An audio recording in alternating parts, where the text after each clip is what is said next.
মুসআব ইবনে উমাইর যুবক, তরুণ, মক্কার সবচেয়ে ধনীদের একজন, বাবা বিলিয়নিয়ার ছিল, অনেক উট টাকা পয়সা ব্যবসা ছিল, মারা গেছে, মায়ের একটাই সন্তান। সকালে যে জামা পরে বিকেলে পরে না, এত দামি আতর পরে রাস্তায় গেলে মানুষ তাকিয়ে থাকে। এই যুবকের কাছে দিনের দাওয়াত পৌঁছেছে, গোপনে ইসলাম গ্রহণ করেছেন। হঠাৎ মা খবর পেয়েছে মুসলমান হয়েছে তোমার ছেলে। মা ধরছে, বলে হ্যাঁ হয়েছি। মা বলে ছেড়ে দাও, বাপদাদার ধর্ম ছেড়ে এই ওহাবি হয়েছে কেন? আরবরা বলতে থাকে সাবেই, মানে বাপদাদার ধর্ম ছেড়ে নতুন জিনিস নেওয়া। আমরা যেমন বলি ওহাবি। বলে না আম্মা ছাড়বো না। মা অনুরোধ করেছে শুনিনি, মা জেদ করেছে শুনিনি, মায়ের জেদ বেড়েছে, মা ছেলেকে বেঁধে রেখেছে, খেতে দেয় না। 2 দিন 3 দিন চলে গেছে, মা আশা করছে যে ছেলে এখনই আমার কথা শুনে খাবে, ছেলে আর খাই না। মায়ের মন তো একজন বুঝিয়েছে, ছেলেকে বেঁধে মেরে ফেলে কি হবে, ছেড়ে দাও, যা করে করুক। শেষ পর্যন্ত মা ছেড়ে দিয়েছে, কিন্তু আমার বাড়ি তোর ঠাই নেই। যে যুবক সকালে যে কাপড় পরতেন বিকালে পরতেন না, সেই যুবক একটা কাপড় নিয়ে হিজরত করলেন। রাসূলুল্লাহ সাল্লাল্লাহু আলাইহি ওয়াসাল্লাম দ্বাদশ নবুয়তি বছরে এই 12 জন মুসলমানের সাথে তাকে পাঠালেন মদিনায় দিনের দাওয়াত দিতে।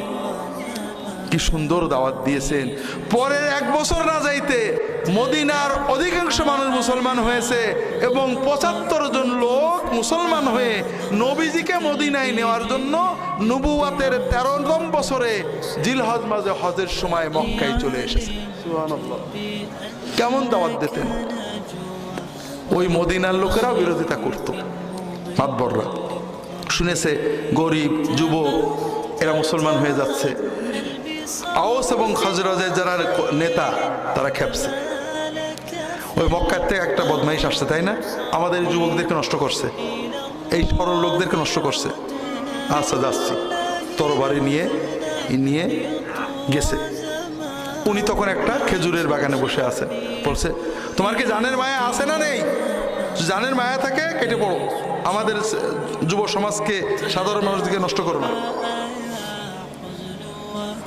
উনি বললেন একটু বসবেন না দাঁড়িয়েই কথা বলবেন?